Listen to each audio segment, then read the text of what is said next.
In December 1869, 4 trained nurses sat in a Welsh farmhouse and watched a 12-year-old girl die.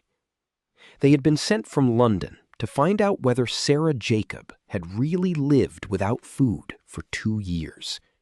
She had not. And by the time that became obvious, feeding her had become the one thing no one in the room was willing to do.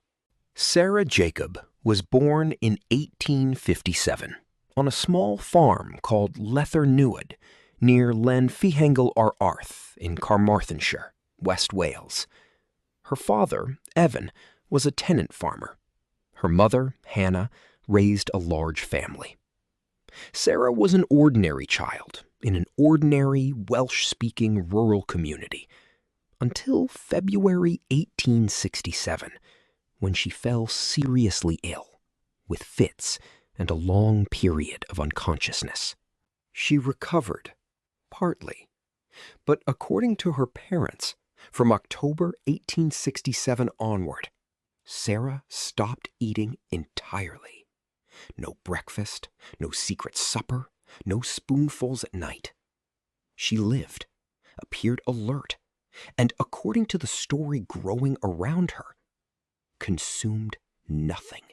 That claim should have ended quickly. A sick child who cannot eat needs care, not an audience. But in Victorian Wales, a child who seemed to live without food could be read as a sign. Local clergy saw a possible miracle. Neighbors saw faith made visible. And the visitors started coming. By 1868, Sarah's bedroom had become a kind of shrine. Visitors arrived with gifts, money, flowers, books, ribbons. Her bed was arranged with religious texts and wreaths. People came from across the county to see the girl who lived on air. Local newspapers covered the story. Then the national press picked it up. In February 1869, the local vicar, Reverend Evan Jones, wrote to the Welshman, inviting medical scrutiny. He believed the fasting was genuine and wanted it proved. A local watch followed. Volunteers sat with Sarah for about 2 weeks and reported no evidence of eating. That announcement made the story bigger. Now doctors, skeptics, and journalists had something to argue over. In September 1869, a London physician named Dr. Robert Fowler visited Sarah and published his conclusions in The Times. He believed she was suffering from what he called simulative hysteria and was probably eating in secret at night. His article made the case national. The fight had shifted. It was no longer only, is Sarah eating? It was, who has the authority to prove it? The answer came from Guy's Hospital in London. 4 nurses, Elizabeth Clinch, Sarah Ulrich, Anne Jones, and Sarah Palmer, were sent to the Jacob farmhouse. Their job was to watch Sarah around the clock and make sure no food reached her. They arrived on December 9th, 1869, and the formal observation began. The parents agreed to the watch. They believed it would prove the miracle. Evan Jacob told the nurses his daughter had not eaten in more than 2 years. He seemed confident. The nurses were there to observe, not to intervene. Their role was to record what they saw. Within days, Sarah began to deteriorate. Her pulse climbed. Her appearance changed. She grew weaker. The nurses reported what they saw. Doctors warned the parents that their daughter would die without food. Evan and Hannah refused.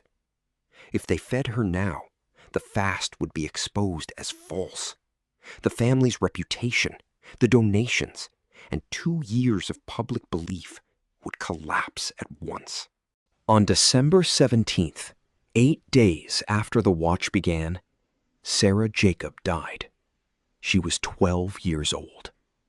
The nurses had watched her starve. The doctors had warned her parents. Her parents had chosen silence. a system built to find the truth, had made the simplest rescue feel impossible, because feeding her meant admitting the miracle was a lie. 4 days later, an inquest was held at the Eagle Inn in the village. A post-mortem examination found food remnants in Sarah's system, evidence that she had been eating before the watch began, probably in small amounts, probably with help inside the household. The 2-year fast had never happened. In July 1870, Evan and Hannah Jacob stood trial at the Carmarthenshire Assizes. The proceedings had to be translated into Welsh for them, a detail that says something about whose system was judging whom. The jury convicted both parents of manslaughter. Evan received 12 months in prison. Hannah received 6. No one else was charged. Not the vicar who had invited scrutiny. Not the doctors who had designed a test that could end only in proof or danger. Not the nurses who followed their instructions exactly. The law held the parents responsible for the duty to feed their child. That was true. It was not the whole truth. Sarah Jacob died because she was turned into evidence. Once her fasting became public, every adult around her had a stake in the outcome. Her parents needed the miracle to be real. The vicar needed his faith vindicated. The doctors needed their science to be decisive. The press needed a story. The nurses needed to follow protocol. Sarah needed someone to feed her. She was the only person in the room without power, and she was the only one who paid. Her grave is still in the churchyard at Llanfihangel ar Arth. It is small and plain.